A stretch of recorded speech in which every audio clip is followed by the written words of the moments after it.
राधे राधे। हरे कृष्ण। जय माता दी। प्रिय श्रोताओं, आज दिनांक 7 मार्च, दिन शनिवार है। आज चैत्र मास के कृष्ण पक्ष की चतुर्थी तिथि है।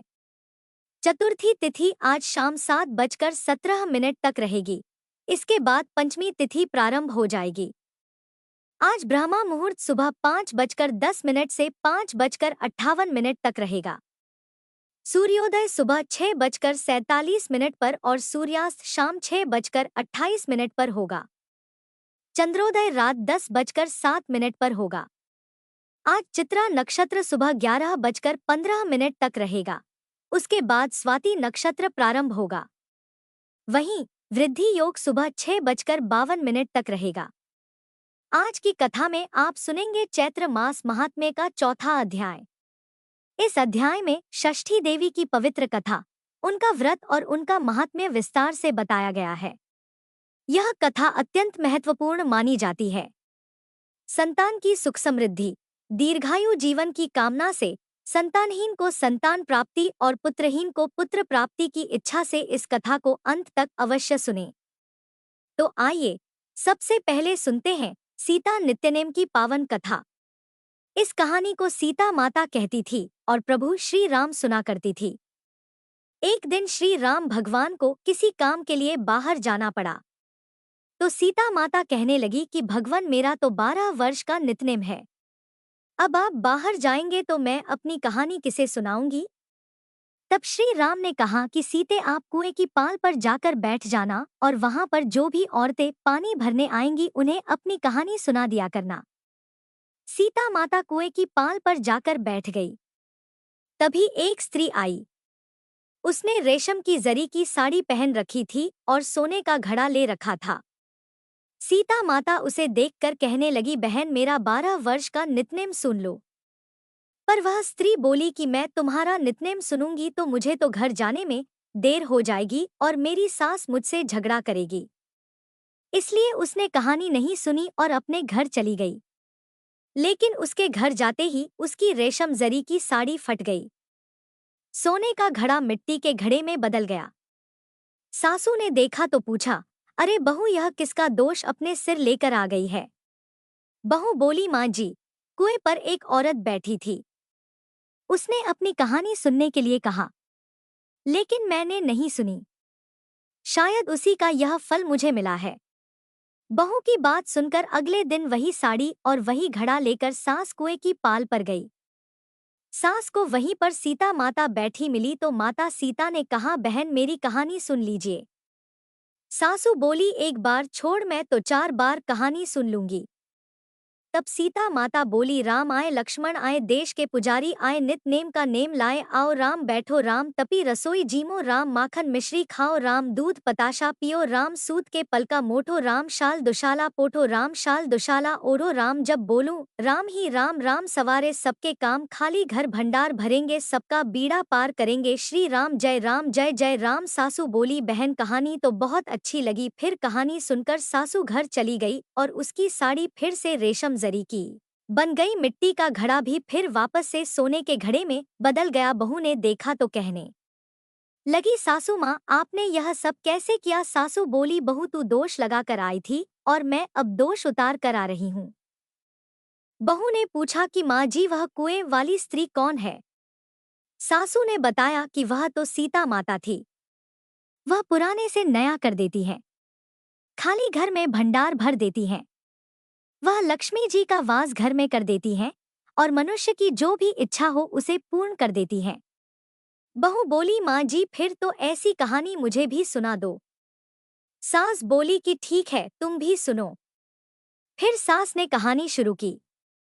राम आए, लक्ष्मण आए, देश के पुजारी आए, नित नेम का नेम लाए, आओ राम बैठो, राम तपी रसोई जीमो, राम माखन मिश्री खाओ, राम दूध बताशा पियो, राम सूत के पलका मोठो, राम शाल दुशाला पोठो, राम शाल दुशाला ओढ़ो, राम जब बोलूं राम ही राम, राम सवारे सबके काम, खाली घर भंडार भरेंगे, सबका बेड़ा पार करेंगे, बोलो श्री राम जय जय राम। कहानी सुनकर बहू बोली, माँ जी कहानी तो बहुत अच्छी है। सासू ने कहा ठीक है, अब से हम इस कहानी को रोज किया करेंगे। अब सास बहू रोज सवेरे उठती, नहाती धोती और पूजा करने के बाद नित्य नेम की सीता माता की कहानी कहती। एक दिन की बात है, उनके के यहाँ पड़ोस की एक औरत आई और बोली कि बहन जरा सी आँच तो देना। तो बहू बोली कि आस तो अभी हमने जलाई ही नहीं।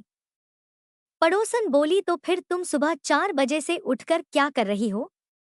तो उन्होंने कहा कि हम तो सुबह सुबह उठकर पूजा करते हैं। फिर सीता माता की नित्यनेम की कहानी कहते हैं। पड़ोसन ने उनकी बात सुनकर फिर कहा कि सीता माता की कहानी कहने से तुम्हें क्या मिला? तब वे दोनों बोली कि सीता माता की कहानी कहने से घर में भंडार भर जाते हैं, सारे काम पूर्ण हो जाते हैं, मन की इच्छा भी पूरी होती है। पड़ोसन ने कहा, बहन अगर ऐसा है तब तो फिर मुझे भी कहानी सुना दो। तब बहू बोली कि ठीक है, तुम भी यह कहानी सुन लो। राम आए लक्ष्मण आए, देश के पुजारी आए, नित नेम का नेम लाए। आओ राम बैठो राम, तपी रसोई जीमो राम। माखन मिश्री खाओ राम, दूध बताशा पियो राम। सूत के बल का मोटो राम, शाल दुशाला पोटो राम। शाल दुशाला ओढ़ो राम, जब बोलूं राम ही राम। राम सवारे सबके काम, खाली घर भंडार भरेंगे, सबका बेड़ा पार करेंगे, श्री राम जय जय राम। पड़ोसन ने इस कहानी को सुना तो कहने लगी, बहन कहानी तो बहुत अच्छी लगी। अब वह पड़ोसन भी नित्नेम सीता माता की कहानी कहने लगी। कहानी कहने से सीता माता ने पड़ोसन के भी धन के भंडार भर दिए। देखते ही देखते अब तो पूरे मोहल्ले में नित्नेम की कथा चल पड़ी और हर किसी की मनोकामना पूर्ण होने लगी। हे सीता माता, जैसे आपने उन सभी के भंडार भरे वैसे ही हमारे भी भरना। कहानी कहने वाले, सुनने वाले और हुंकार भरने वाले सबके भरना। सभी प्रेम से बोलिए सीता मैया की जय। अब सुनिए चैत्र मास महात्म्य में आज की कथा। भगवान नारायण से देवर्षि नारद जी ने कहा, प्रभु भगवती षष्ठी मंगल चंडिका तथा देवी मनसा, यह देवियां मूल प्रकृति की कला मानी गई है। मैं अब इनके प्राकट्य का प्रसंग तत्व पूर्वक सुनना चाहता हूँ। कृपा करके सुनाने की कृपा करें। भगवान नारायण कहते हैं, मुने मूल प्रकृति के छठे अंश से प्रकट होने के कारण यह षष्ठी देवी कहलाती है। बालकों की यह अधिष्ठात्री देवी है। इन्हें विष्णुमाया और बालदा भी कहा जाता है। मातृकाओं में देवसेना नाम से यह प्रसिद्ध है। उत्तम व्रत का पालन करने वाली इन साध्वी देवी को स्वामी कार्तिकेय की पत्नी होने का सौभाग्य प्राप्त है। वे प्राणों से भी बढ़कर इनसे प्रेम करते हैं। बालकों को दीर्घायु बनाना और उनका भरण पोषण और रक्षण करना इनका स्वाभाविक गुण है। यह सिद्धि योगिनी देवी अपने योग के प्रभाव से बच्चों के पास सदा विराजमान रहती है। ब्राह्मण इनकी पूजा विधि के साथ ही एक उत्तम इतिहास भी सुनो। पुत्र प्रदान करने वाला यह परम सुखदायी उपाख्यान धर्मदेव के मुख से मैंने सुना है। प्रियव्रत नाम के एक राजा हो चुके हैं। उनके पिता का नाम था स्वयंभू मनु। प्रियव्रत योगीराज होने के कारण विवाह करना नहीं चाहते थे। तपस्या में उनकी विशेष रुचि थी, परंतु ब्रह्मा जी की आज्ञा और सत प्रयत्न के प्रभाव से उन्होंने विवाह कर ही लिया। मुने विवाह के बाद बहुत लंबे समय तक उन्हें कोई संतान नहीं हो सकी। तब कश्यप जी ने उनसे पुत्रष्टि यज्ञ कराया। राजा की प्रियसी पत्नी का नाम मालिनी था। मुनि ने उन्हें चरु प्रदान किया। चरु ग्रहण करने के बाद रानी मालिनी गर्भवती हो गई। इसके बाद स्वर्ण के समान प्रतिभा वाले एक कुमार की उत्पत्ति हुई, परंतु संपूर्ण अंगों से संपन्न वह कुमार मरा हुआ था। उसकी आंखें उलट चुकी थी। उसे देखकर समस्त नारियां तथा बांधवों की स्त्रियां भी रोने लगी। पुत्र के असही शोक के कारण माता को भी मूर्छा आ गई। मुनि राजा प्रिव्रत उस मृत बालक को लेकर श्मशान में गए। उस एकांत भूमि में पुत्र को छाती से चिपकाकर आंखों से आंसुओं की धारा बहाने लगे। इतने में ही उन्हें वहां एक दिव्य विमान दिखाई पड़ा। शुद्ध स्फटिक मणि के समान चमकने वाला वह विमान अमूल्य रत्नों से बना हुआ था। तेज से जगमगाते हुए उस विमान की रेशमी वस्त्रों से अनुपम शोभा हो रही थी। अनेक प्रकार के अद्भुत चित्रों से वह विभूषित था। पुष्पों की माला से वह सुसज्जित था। उसी पर बैठी हुई मन को मुग्ध करने वाली एक परम सुंदरी देवी को राजा प्रियव्रत ने देखा। श्वेत चंपा के फूल के समान उनका उज्ज्वल वर्ण था। सदा स्वस्थिर तारुण्य से शोभा पाने वाली वे देवी मुस्कुरा रही थी। उनके मुख पर प्रसन्नता छाई थी।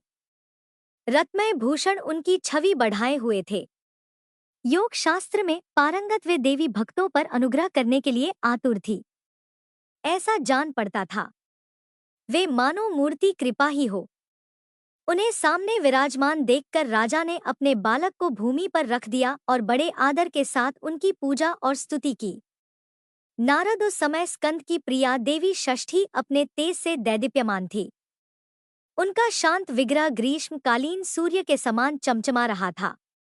उन्हें प्रसन्न देखकर राजा ने पूछा, सुशोभने का सुव्रते वरोहे, तुम कौन हो? तुम्हारे पतिदेव कौन है और तुम किसकी कन्या हो? तुम तो स्त्रियों में धन्यवाद और आदर की पात्र हो। नारद जगत को मंगल प्रदान करने में प्रवीण तथा देवताओं के रण में सहायता पहुंचाने वाली वे भगवती देव सेना थी। पूर्व समय में देवता दैत्यों से ग्रस्त हो चुके थे।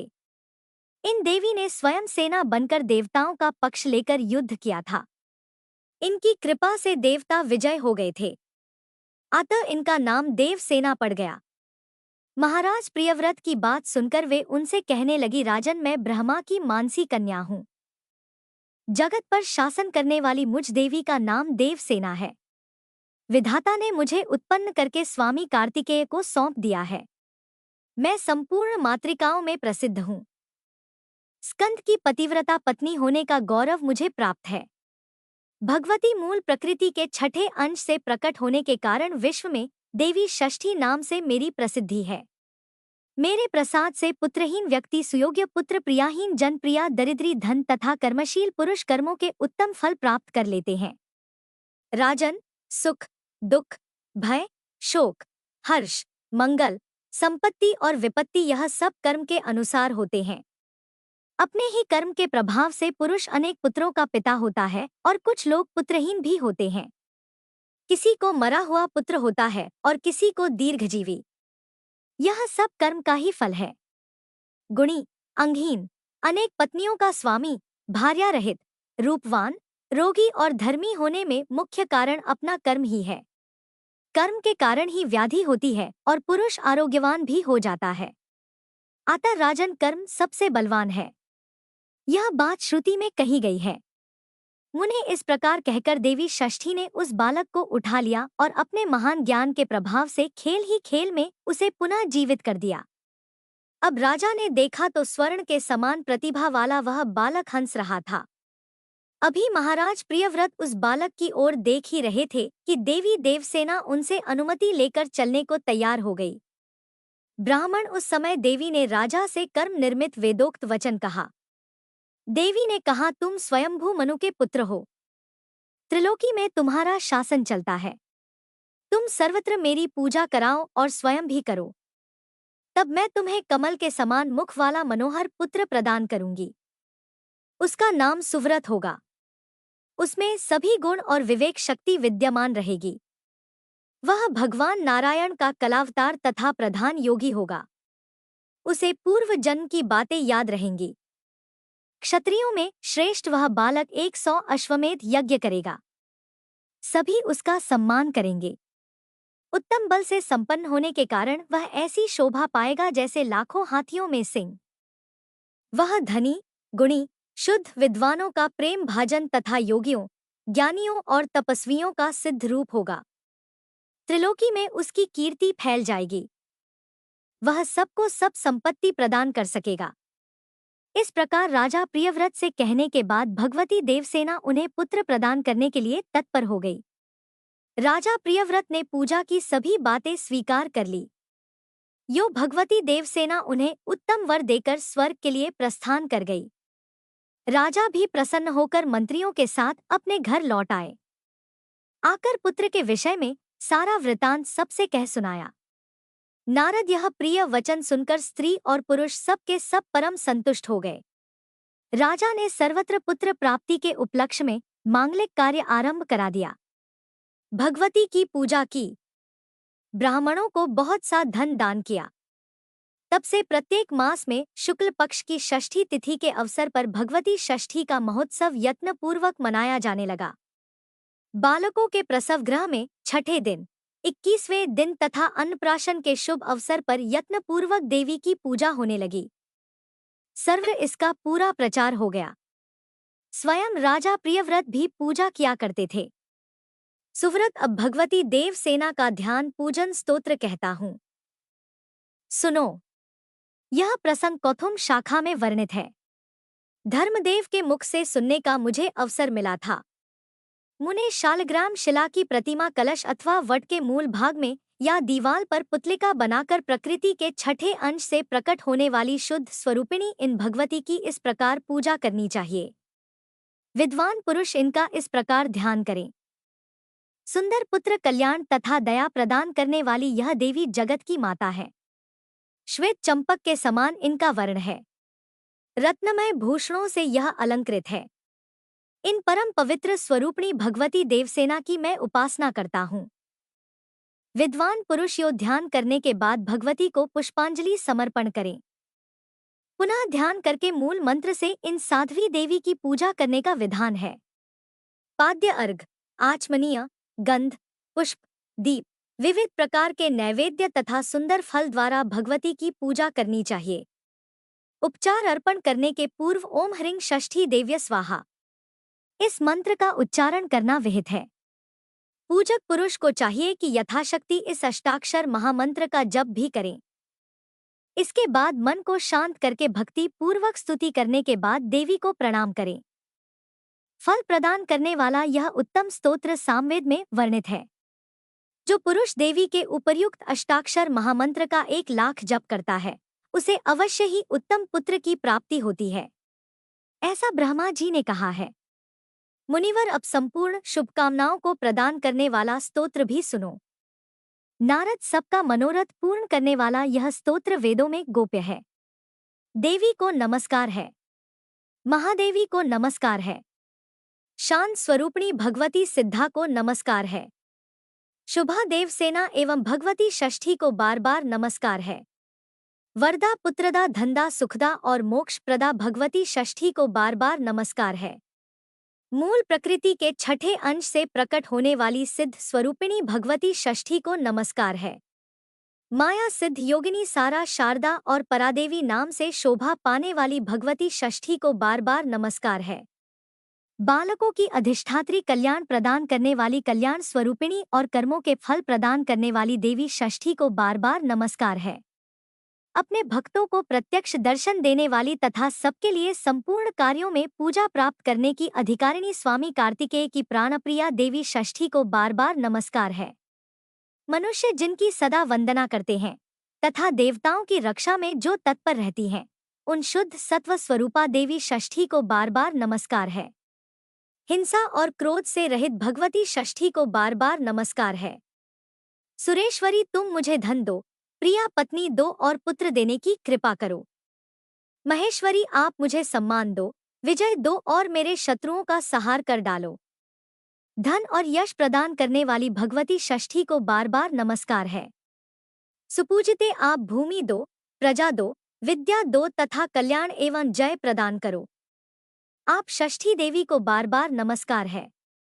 इस प्रकार स्तुति करने के बाद महाराज प्रियव्रत ने षष्ठी देवी के प्रभाव से यशस्वी पुत्र प्राप्त कर लिया। ब्राह्मण जो पुरुष भगवती षष्ठी के इस स्तोत्र को 1 वर्ष तक श्रवण करता है, वह अगर अपुत्री हो तो दीर्घजीवी सुंदर पुत्र प्राप्त कर लेता है। जो 1 वर्ष तक भक्ति पूर्वक देवी की पूजा करके इनका यह स्तोत्र सुनता है, उसके संपूर्ण पाप नष्ट हो जाते हैं। महान वंध्या भी इनके प्रसाद से संतान प्रसव करने की योग्यता प्राप्त कर लेती है। वह भगवती देवसेना की कृपा से गुणी, विद्वान, यशस्वी, दीर्घायु एवं श्रेष्ठ पुत्र की जननी होती है। काक वंध्या अथवा मृतवत्सा नारी 1 वर्ष तक इसका श्रवण करने के फल स्वरूप भगवती षष्ठी के प्रभाव से पुत्रवती हो जाती है। यदि बालक को रोग हो जाए तो उसके माता पिता 1 मास तक इस स्तोत्र का श्रवण करें तो षष्ठी देवी की कृपा से उस बालक की व्याधि शांत हो जाती है। प्रिय श्रोताओं, आज चैत्र मास की कथा में बस इतना ही। इसके आगे का वृतांत आप सभी कल सुनिएगा। अब सुनिए आज की भागवत कथा। इससे पहले के अध्याय में आपने सुना था कि किस प्रकार भगवान श्री कृष्ण की बांसुरी की आवाज सुनकर जो गोपी जो भी काम कर रही थी उसे बीच में ही छोड़कर बांसुरी की धुन के पीछे खींची चली गई और अपने कृष्ण प्यारे से मिलने के लिए चल पड़ी। उस समय कोई कोई गोपी अपने शरीर में अंगराग, चंदन और उपटन लगा रही थी और कुछ तो आंखों में काजल लगा रही थी। वे उन्हें छोड़कर और उल्टे पलटे वस्त्र धारण करके श्री कृष्ण के पास पहुंचने के लिए चल पड़ी। पिता और पतियों ने, भाई और जाति बंधुओं ने उन्हें रोका। उनकी मंगलमय प्रेम यात्रा में विघ्न डाला, परंतु वे इतनी मोहित हो गई थी कि उनके रोकने पर भी नहीं रुकी। रुकती भला कैसे? विश्व विमोहन श्री कृष्ण ने उनके प्राण, मन और आत्मा सब कुछ का अपहरण जो कर लिया था। परीक्षित, उस समय कुछ गोपियां घरों के अंदर थी। उन्हें बाहर निकलने का रास्ता ही नहीं मिला। तब उन्होंने वहीं घर के अंदर बैठकर ही अपनी आंखें बंद कर ली और बड़ी तन्मयता से श्री कृष्ण के सौंदर्य और लीलाओं का ध्यान करने लगी। परीक्षित, अपने परम प्रियतम श्री कृष्ण के उस परम विरह की तीव्र वेदना से उनके हृदय में इतनी जलन हुई, इतना दुख हुआ कि उनमें जो कुछ अशुभ संस्कारों का लेश मात्र बचा हुआ था वह भी जलकर भस्म हो गया। इसके बाद तुरंत ही ध्यान लग गया। ध्यान में उनके सामने भगवान श्री कृष्ण प्रकट हुए। उन्होंने मन ही मन बड़े प्रेम से, बड़े आवेग से मन ही मन उनका आलिंगन किया। उस समय उन्हें इतना सुख, इतनी शांति मिली कि उनके सब के सब पुण्य के संस्कार एक साथ ही क्षीण हो गए। परीक्षित, यद्यपि उनका उस समय श्री कृष्ण के प्रति जार भाव भी था, फिर भी कहीं सत्य वस्तु भी भाव की अपेक्षा रखती है। उन्होंने तो जिनका आलिंगन किया, चाहे किसी भी भाव से किया हो, वे स्वयं परमात्मा ही तो थे।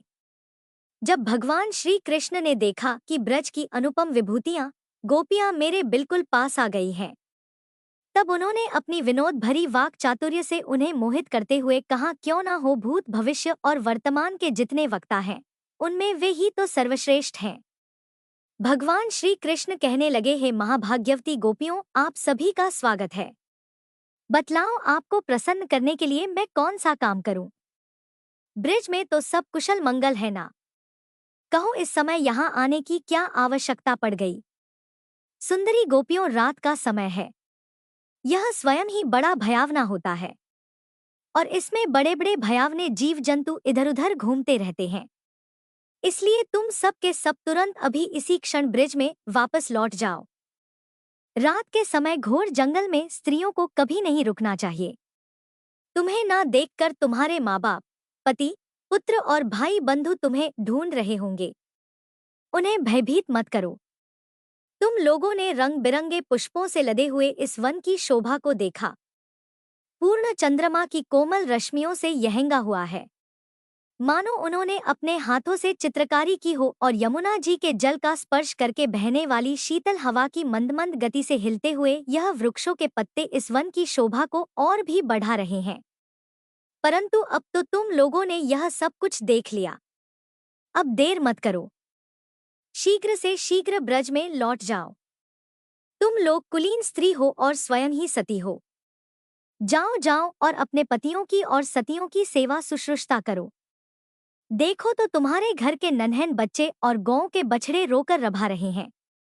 जाओ उन्हें दूध पिलाओ, गोएं दुहो, और अगर मेरे प्रेम से परवश होकर तुम लोग यहाँ आई हो तो इसमें कोई अनुचित बात तो हुई नहीं। यह तो तुम्हारे योग्य ही है, क्योंकि जगत के पशु पक्षी तक मुझसे प्रेम करते हैं, मुझे देखकर प्रसन्न होते हैं। कल्याणी गोपियों, स्त्रियों का परम धर्म यही है कि वे पति और उसके भाई बंधुओं की निष्कपट भाव से सेवा करें और संतान का पालन पोषण करती रहें। जिन स्त्रियों को उत्तम लोक प्राप्त करने की इच्छा हो, वे पातकी को छोड़कर और किसी भी प्रकार के पति का परित्याग न करें, भले ही वह बुरे स्वभाव वाला, भाग्यहीन, वृद्ध, मूर्ख, रोगी हो या फिर निर्धन ही क्यों ना हो। कुलीन स्त्रियों के लिए जार पुरुष की सेवा सब तरह से निंदनीय ही है। इससे उनका परलोक बिगड़ता है, स्वर्ग नहीं मिलता, इस लोक में अपयश होता है। यह कुकर्म स्वयं तो अत्यंत तुच्छ क्षणिक है ही, इसमें प्रत्यक्ष वर्तमान में भी कष्ट ही कष्ट है। मोक्ष आदि की तो बात ही कौन करे। यह साक्षात परम भय नरक आदि का कारण है। गोपियों, मेरी लीला और गुणों के श्रवण से, रूप के दर्शन से, उन सबके कीर्तन और ध्यान से मेरे प्रति जैसे अनन्य प्रेम की प्राप्ति होती है, वैसे प्रेम की प्राप्ति पास रहने से नहीं होती। इसलिए तुम लोग अभी अपने अपने घर को लौट जाओ। श्री सुखदेव जी कहते हैं, परीक्षित, भगवान श्री कृष्ण का यह अप्रिय भाषण सुनकर गोपियां उदास और खिन्न हो गई। उनकी आशा टूट गई। वे तो बड़े ही प्रसन्न मन से श्री कृष्ण से मिलने के लिए आई हुई थी। अब वे चिंता के अथाह और अपार समुद्र में डूबने उतर आने लगी। उनके बिंबाफल अर्थात पके हुए वे कुंदों के समान लाल अधर शोक के कारण चलने वाली लंबी और गर्म सांस से सूख गए। उन्होंने अपने मुंह नीचे की ओर लटका लिए। अब वे अपने पैरों के नाखून से धरती कुरेदने लगी। आंखों से दुख के आंसू बहकर काजल के साथ वक्ष स्थल पर पहुंचने और वहां लगी हुई केसर को धोने लगे। उनका हृदय दुख से इतना भर गया कि वे कुछ बोल ही नहीं सकी, चुपचाप खड़ी रह गई। गोपियों ने अपने प्यारे श्याम सुंदर के लिए सारी कामनाएं, सारे भोग छोड़ दिए थे। श्री कृष्ण में उनका अनन्य अनुराग, परम प्रेम था। और जब यहाँ आकर उन्होंने अपने परम प्रियतम श्री कृष्ण की यह निष्ठुरता से भरी बात सुनी, जो बड़ी ही अप्रिय सी लग रही थी, तब तो उन्हें और भी दुख हुआ। आंखें रोते रोते लाल हो गई, आंसुओं के मारे रुंध गई। उन्होंने बड़ा धैर्य धारण करके अपनी आंखों के आंसू पोंछे और फिर प्रणय कोप के कारण वे गदगद वाणी से कहने लगी कि प्यारे श्री कृष्ण, तुम तो घट घट व्यापी हो, हमारे हृदय की बात तो जानते हो। तुम्हें इस प्रकार निष्ठुरता से भरे वचन नहीं कहने चाहिए। हम तो सब कुछ छोड़कर केवल तुम्हारे चरणों में ही प्रेम करती हैं। इसमें संदेह नहीं कि तुम स्वतंत्र और हठीले हो, तुम पर हमारा कोई वश नहीं है। फिर भी तुम अपनी ओर से जैसे आदि पुरुष भगवान नारायण कृपा करके अपने मुमुक्षु भक्तों से प्रेम करते हैं, वैसे ही हमें स्वीकार कर लो। हमारा त्याग तो मत करो। हे श्याम सुंदर, तुम सब धर्मों का रहस्य जानते हो। तुम्हारा यह कहना कि अपने पति, पुत्र और भाई बंधुओं की सेवा करना ही स्त्रियों का स्वधर्म है, पूरी तरह ठीक है। परंतु इस उपदेश के अनुसार तो हमें तुम्हारी ही सेवा करनी चाहिए, क्योंकि तुम ही सब उपदेशों के पद हो, साक्षात भगवान हो। तुम ही समस्त शरीरधारियों के सुहृद हो, आत्मा हो और परम प्रीतम हो। मनमोहन, अब तक हमारा मन घर के काम धंधों में लगता था, इसी से हमारे हाथ भी उनमें रमे हुए थे। परंतु तुमने हमारे देखते ही देखते हमारा वह मन लूट लिया। इसमें तुम्हें कोई कठिनाई भी नहीं उठानी पड़ी। तुम तो सुख स्वरूप हो ना। परंतु अब तो हमारी गति मति निराली ही हो गई है। हमारे यह पैर तुम्हारे चरण कमलों को छोड़कर एक कदम भी पीछे हटने के लिए तैयार नहीं है, हट ही नहीं रहे। फिर हम ब्रिज में भला कैसे वापस जाएं? और अगर हम वहां जाएं भी तो करेंगे क्या? प्राणवल्लभ हमारे प्यारे सखा, तुम्हारी मंद मधुर मुस्कान, प्रेम भरी चितवन और मनोहर संगीत ने तो हमारे हृदय में तुम्हारे प्रेम और मिलन की आग ही धधका दी है। उसे तुम अपने अधो की रसधारा से बुझा दो। नहीं तो हे प्रियतम, हम सच कहती हैं कि तुम्हारी विरह व्यथा की आग से हम अपने अपने शरीर जला देंगी और ध्यान के द्वारा फिर तुम्हारे चरण कमलों को प्राप्त करेंगी। प्यारे कमल नयन, तुम वनवासियों के प्यारे हो और वे भी तुमसे बहुत प्रेम करते हैं। इससे प्राय तुम उन्हीं के पास रहते हो। यहाँ तक कि तुम्हारे जिन चरण कमलों की सेवा का अवसर स्वयं लक्ष्मी जी को भी कभी कभी ही मिलता है, उन्हीं चरणों का स्पर्श हमें प्राप्त हुआ। जिस दिन यह सौभाग्य हमें मिला और तुमने हमें स्वीकार करके आनंदित किया, उसी दिन से हम और किसी के सामने एक क्षण के लिए भी ठहरने में असमर्थ हो गई हैं। पति पुत्र आदि की सेवा तो बहुत दूर की बात रही। हमारे स्वामी जिन लक्ष्मी जी का कृपा कटाक्ष प्राप्त करने के लिए बड़े बड़े देवता तपस्या किया करते हैं, वही लक्ष्मी जी तुम्हारे वक्ष स्थल में बिना किसी की प्रतिद्वंदिता के स्थान प्राप्त कर लेने पर भी अपनी सौत तुलसी के साथ तुम्हारे चरणों की रज पाने की इच्छा किया करती हैं। अब तक के सभी भक्तों ने उस चरण रज का सेवन किया है। उन्हीं के समान हम भी तुम्हारी उस चरण रज की शरण में आई हैं। भगवान, अब तक जिसने भी तुम्हारे चरणों की शरण ली उसके सारे कष्ट तुमने मिटा दिए। अब तुम हम पर भी कृपा करो, हमें भी अपने प्रसाद का भाजन बनाओ। हम तुम्हारी सेवा करने की आशा अभिलाषा से घर गांव परिवार सब कुछ छोड़कर तुम्हारे युगल चरणों की शरण में आई हैं। प्रियतम, वहां तो तुम्हारी आराधना के लिए अवकाश ही नहीं है।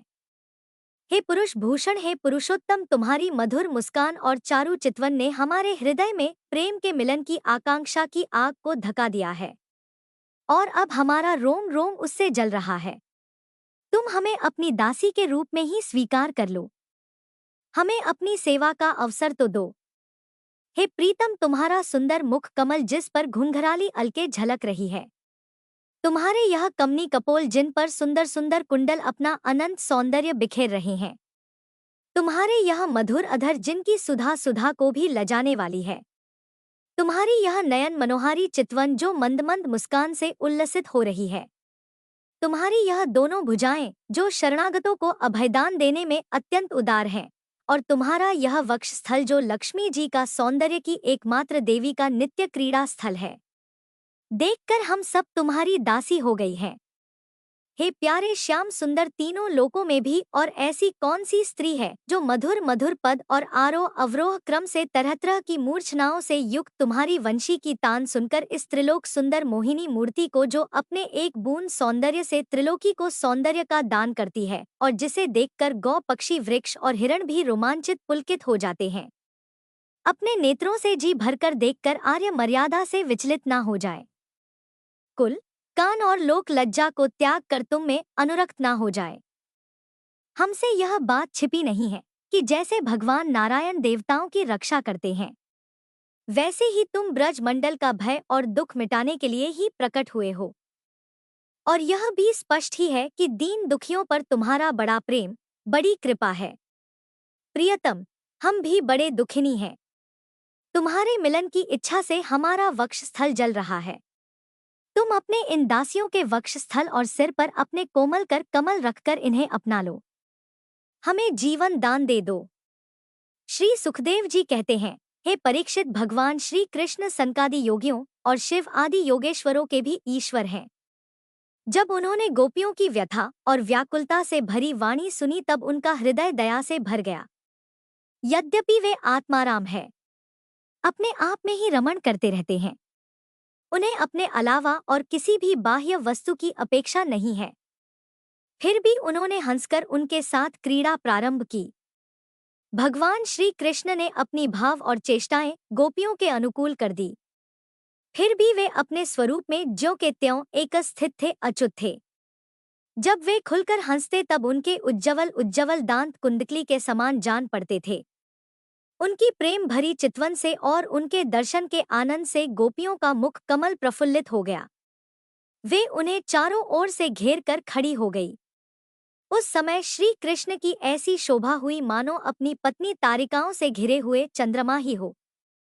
गोपियों के शत यूथों के स्वामी भगवान श्री कृष्ण वैजंती माला पहने वृंदावन को शोभायमान करते हुए विचरण करने लगे।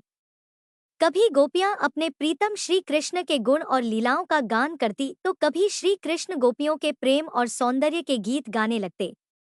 इसके बाद भगवान श्री कृष्ण ने गोपियों के साथ यमुना जी के पावन तट पर, जो कपूर के समान चमकीली बालू से जगमगा रहा था, पदार्पण किया। वह यमुना जी की तरल तरंगों के स्पर्श से शीतल और कुमुदनी की सहज सुगंध से सुवासित वायु के द्वारा सेवित हो रहा था। उस आनंदप्रद तट पर भगवान ने गोपियों के साथ क्रीड़ा की। अब भगवान श्री कृष्ण उन्हें क्रीड़ा द्वारा आनंदित करने लगे। उदार शिरोमणि सर्वव्यापक भगवान श्री कृष्ण ने जब इस प्रकार गोपियों का सम्मान किया तब गोपियों के मन में ऐसा भाव आया कि संसार की समस्त स्त्रियों में हम ही सर्वश्रेष्ठ हैं, हमारे समान और कोई है ही नहीं। वे कुछ मानवती हो गई। जब भगवान ने देखा कि इन्हें तो अपने सुहाग का कुछ गर्व हो आया है और अब मान भी हो आया है, तब वे उनका गर्व शांत करने के लिए तथा उनका मान दूर करके प्रसन्न करने के लिए वहीं उनके बीच में ही अंतर्ध्य हो गए। श्री सुखदेव जी कहते हैं, हे परीक्षित, भगवान सहसा अंतर्ध्य हो गए। उन्हें ना देखकर ब्रज युवतियों की वैसी ही दशा हो गई जैसे यूथपति गजराज के बिना हथेनियों की होती है। उनका हृदय विरह की ज्वाला से जलने लगा। भगवान श्री कृष्ण की मद्दोन्मत्त गजराज की सी चाल, प्रेम भरी मुस्कान, विलास भरी चितवन, मनोरम प्रेमालाप, तरह तरह की लीलाओं तथा श्रृंगार रस की भावभंगियों ने उनके चित्त को चुरा लिया था। अब वे प्रेम की मतवाली गोपियां श्री कृष्णमय हो गई थी और फिर श्री कृष्ण की विभिन्न चेष्टाओं का अनुकरण करने लगी। अपने प्रियतम श्री कृष्ण की चाल ढाल, हास विलास और चितवन बोलन आदि में श्री कृष्ण की प्यारी गोपियां उनके ही समान बन गई। उनके शरीर में भी वही गति मति, वही भाव भंगिमा उतर आई। वे अपने आप को सर्वथा भूलकर श्री कृष्ण स्वरूप हो गई और उन्हीं के लीला विलास का अनुकरण करती हुई मैं श्री कृष्ण ही हूँ, इस प्रकार कहने लगी। अब वे सब परस्पर मिलकर ऊंचे स्वर से उन्हीं के गुणों का गान करने लगी और मतवाली होकर एक वन से दूसरे वन में, एक झाड़ी से दूसरी झाड़ी में जाकर श्री कृष्ण को ढूंढने लगी। परीक्षित, भगवान श्री कृष्ण कहीं दूर थोड़ी ही गए थे।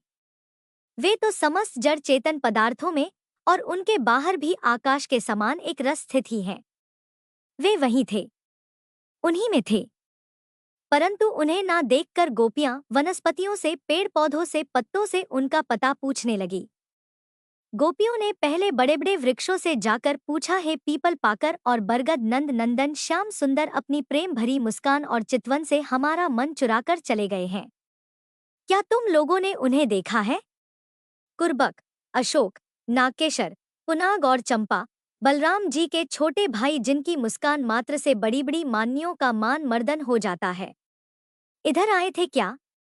अब उन्होंने स्त्री जाति के पौधों से पूछा, बहन तुलसी, तुम्हारा हृदय तो बड़ा कोमल है, तुम तो सभी लोगों का कल्याण चाहती हो। भगवान के चरणों में तुम्हारा प्रेम तो है ही, वे भी तुमसे बहुत प्यार करते हैं, तभी तो भंवरों के मंडराते रहने पर भी वे तुम्हारी माला नहीं उतारते, सदा पहने रहते हैं। क्या तुमने अपने परम प्रियतम श्याम सुंदर को देखा है? प्यारी मालती, मल्लिके, जाति और जूही, तुम लोगों ने कदाचित हमारे प्यारे माधव को जरूर देखा होगा। क्या वे अपने कोमल करों से स्पर्श करके तुम्हें आनंदित करते हुए इधर से गए हैं? रसाल, प्रियाल, कटहल, पीतशाल, कचनार, जामुन, आग, बेल, मौलसरी, कदम और नीम तथा अन्यान यमुना के तट पर विराजमान है सुखी तरो, तुम्हारा जन्म जीवन केवल परोपकार के लिए है। श्री कृष्ण के बिना हमारा जीवन सुना हो रहा है, हम मूर्छित हो रही हैं। तुम हमें उन्हें पाने का बस मार्ग बता दो। क्या वे इधर से गए हैं? भगवान की प्रियसी पृथ्वी देवी, तुमने ऐसी कौन सी तपस्या की है कि श्री कृष्ण के चरण कमलों का स्पर्श प्राप्त करके तुम आनंद से भर रही हो? अरे सखी हिरणियों, हमारे श्याम सुंदर के अंगस संग से सुषमा सौंदर्य की धारा बहती रहती है। वे कहीं अपनी प्राण प्रिया के साथ तुम्हारे नैनों को परमानंद का दान करते हुए इधर से ही तो नहीं गए हैं? देखो देखो, यहाँ कुलपति श्री कृष्ण की कुंडकली की माला की मनोहर गंध आ रही है। अब गोपियां एक दूसरे से कहने लगी, अरे सखी, जरा इन लताओं से तो पूछो, यह अपने पति वृक्षों को भुजपाश में बांधकर आलिंगन किए हुए हैं, इससे क्या हुआ? इनके शरीर में जो पुलक है, रोमांच है, वह तो भगवान के नखों के स्पर्श से ही है। अहो, इनका कैसा सौभाग्य है। परीक्षित, इस प्रकार मतवाली गोपियां प्रलाप करती हुई भगवान श्री कृष्ण को ढूंढते ढूंढते कातर हो रही थी। अब और भी गाढ़ आवेश हो जाने के कारण वे भगवन्मय होकर भगवान की विभिन्न लीलाओं का अनुकरण करने लगी। कोई पूतना बन गई तो कोई श्री कृष्ण बनकर पूतना को मारने लगा। कोई छकड़ा बन गई तो किसी ने बाल कृष्ण बनकर रोते हुए उसे पैर की ठोकर मारकर उलट दिया।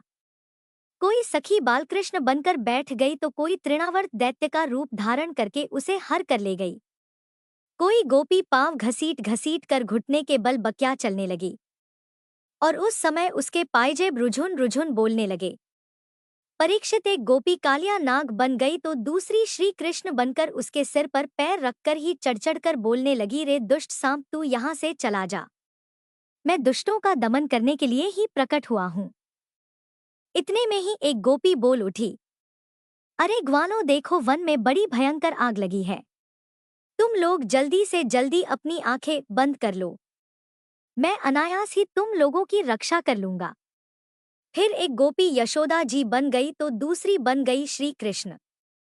यशोदा जी ने फूलों की माला से श्री कृष्ण को उखल में बांध दिया।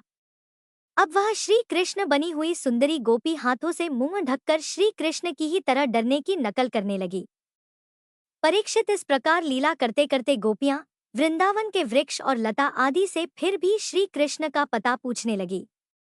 इसी समय उन्होंने एक स्थान पर भगवान के चरण चिन्ह देखे।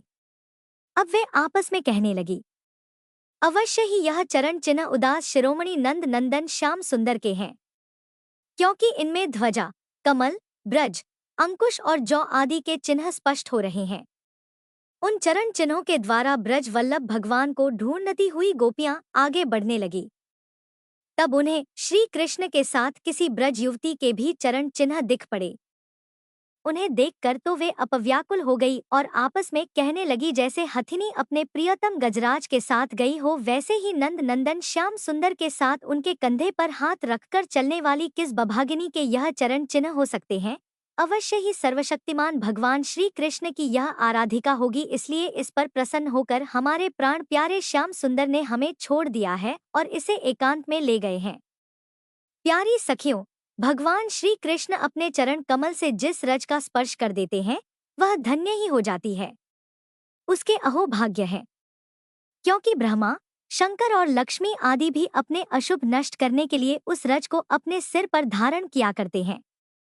अरे सखी, अब चाहे कुछ भी हो, यह जो सखी हमारे सर्वस्व श्री कृष्ण को एकांत में ले जाकर अकेले ही उनकी अधर सुधा का रस पी रही है।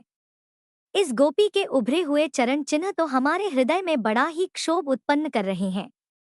यहाँ उस गोपी के पैर नहीं दिखाई देते। ऐसा लगता है यहाँ प्यारे श्याम सुंदर ने देखा होगा कि मेरी प्रियसी के सुकुमार चरण कमलों में घास की नोक गड़ती होंगी, इसीलिए उन्होंने उसे अपने कंधे पर चढ़ा लिया होगा। सखियों, यहाँ देखो, प्यारे श्री कृष्ण के चरण चिन्ह अधिक गहरे बालों में धसे हुए हैं।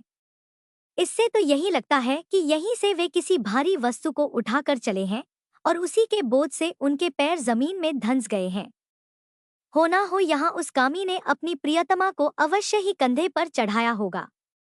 अब थोड़ा सा दूर बढ़ने पर गोपियों ने उन चरण चिन्हों को देखा।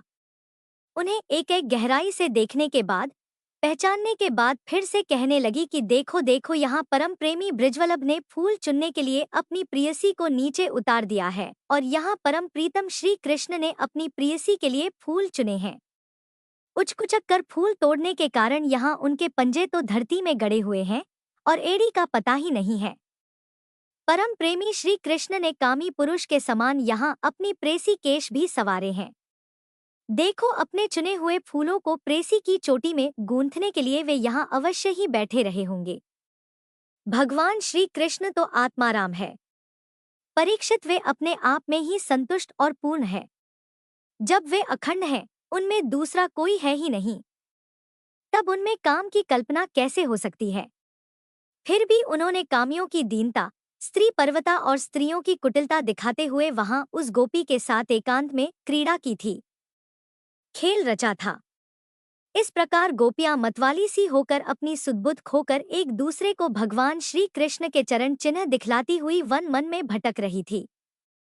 इधर भगवान श्री कृष्ण दूसरी गोपियों को वन में छोड़कर जिस भाग्यवती गोपी को एकांत में ले गए थे, उसने समझा कि मैं ही समस्त गोपियों में श्रेष्ठ हूँ। इसीलिए तो हमारे प्यारे श्री कृष्ण दूसरी गोपियों को छोड़कर, जो उन्हें इतना चाहती हैं, इतना प्रेम करती हैं, केवल मेरा ही मान करते हैं, मुझे ही आदर दे रहे हैं। भगवान श्री कृष्ण ब्रह्मा जी और शंकर जी के भी शासक हैं। वह गोपी वन में जाकर अपने प्रेम और सौभाग्य के मध्य से मतवाली हो गई और उन्हीं श्री कृष्ण से कहने लगी, प्यारे, मुझसे अब तो और नहीं चला जाता, मेरे सुकुमार पांव थक गए हैं, अब तुम जहाँ चलना चाहो मुझे अपने कंधे पर चढ़ाकर ले चलो। अपनी प्रियतमा की यह बात सुनकर श्याम सुंदर कहने लगे, अच्छा प्यारी, तो तुम अब मेरे कंधे पर चढ़ जाओ। यह सुनकर वह गोपी जैसे ही उनके कंधे पर चढ़ने चली, तुरंत ही श्री कृष्ण अंतर्ध्य हो गए और वह सौभाग्यवती गोपी रोने पछताने लगी। हाँ नाथ, हाँ रमण, हाँ श्रेष्ठ, हाँ महाभुज, तुम कहाँ हो? कहाँ हो मेरे सखा? मैं तुम्हारी दीनहीन दासी हूँ। शीघ्र ही मुझे अपने सानिध्य का अनुभव कराओ, मुझे दर्शन दो। परीक्षित गोपियां भगवान के चरण चिन्हों के सहारे उनके जाने का मार्ग ढूंढती ढूंढती वहां जा पहुंची। थोड़ी दूर से ही उन्होंने देखा कि उनकी सखी अपने प्रीतम के वियोग से दुखी होकर अचेत हो गई है। जब उन्होंने उसे जगाया तब उसने भगवान श्री कृष्ण से उसे जो प्यार और सम्मान प्राप्त हुआ था वह सब उन्हें कह सुनाया। उसने यह भी कहा कि मैंने कुटिलतावश उनका अपमान किया, इसी से वे अंतर्ध्य हो गए। उसकी बात सुनकर गोपियों के आश्चर्य की सीमा नहीं रही। इसके बाद वन में जहां तक चंद्रदेव की चांदनी छिटक रही थी, वहां तक वे उन्हें ढूंढती रह गई। परंतु जब उन्होंने देखा कि आगे तो घना अंधकार है, घोर जंगल है, हम ढूंढती जाएंगी तो श्री कृष्ण और भी उसके अंदर घुस जाएंगे, तब वे उधर से वापस लौट आई।